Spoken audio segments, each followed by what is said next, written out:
విద్యా ప్రవేశ్ డే 6 ఈరోజు కార్యక్రమంలో భాగంగా మనం విద్యార్థులకు భాషాభివృద్ధికి సంబంధించి వారిచే మాట్లాడించడానికి విద్యార్థులను వారికి తెలిసిన పక్షులు కీటకాల పేర్లు చెప్పమని అడగాలి.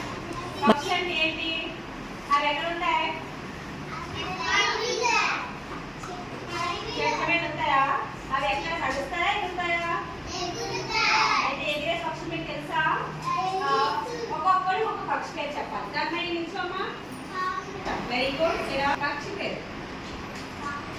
పావురం. Very good. పావురం. Very good. రామచిలక. పెరుగులమ్మ. ఏటక. గోసింక. Very good. వామ. Very good. చీమ. Very good. ఉప్పుదార. కాదు. గోగల్పురు. Very good. ఇంకా ఏమైనా చెప్తారా? మరింత ఆకర్షించే విధంగా ఆసక్తి కనబరిచేలా విద్యార్థులకు పక్షులు కీటకాల బొమ్మలు చార్టులు వీడియోలు చూపించి కూడా మాట్లాడించవచ్చు.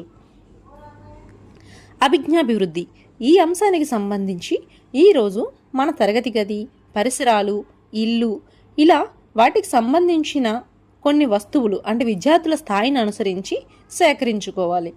ఒక్కొక్క విద్యార్థిని పిలిచి కళ్ళకు గంతలు కట్టి వాటి ముందున కూర్చోబెట్టాలి. ఒక్కొక్క వస్తువును విద్యార్థిచే తాకించాలి.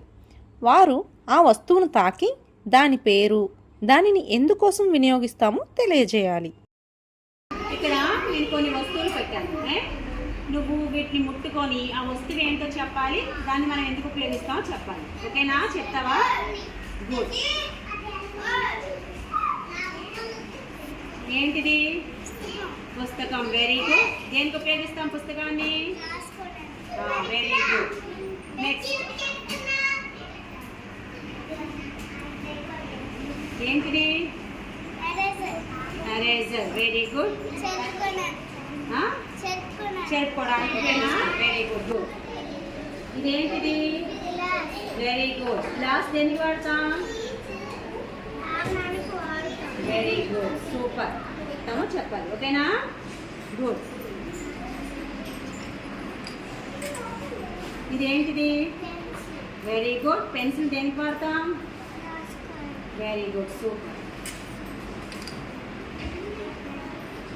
ఇదేంటిది?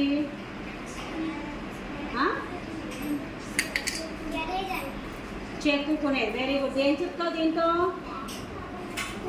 పెన్సిల్ చెక్కుంటాం. దీన్ని షార్ప్నర్ అంటారు. ఏమంటారు?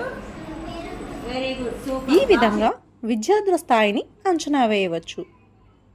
ఇక శారీరక అభివృద్ధి. ఇందులో సూక్ష్మ కండరాల అభివృద్ధికి సంబంధించి కళా నైపుణ్యాలు తీసుకున్నట్లయితే పెన్సిల్ చెక్కును సేకరించుకొని ఉంచుకోవాలి. విద్యార్థుల్లో ప్రతిభ ఉన్నట్లయితే విద్యార్థులచే ఇలాంటి డ్రాయింగుల్ని మరికొన్ని గీయించుకోవచ్చు.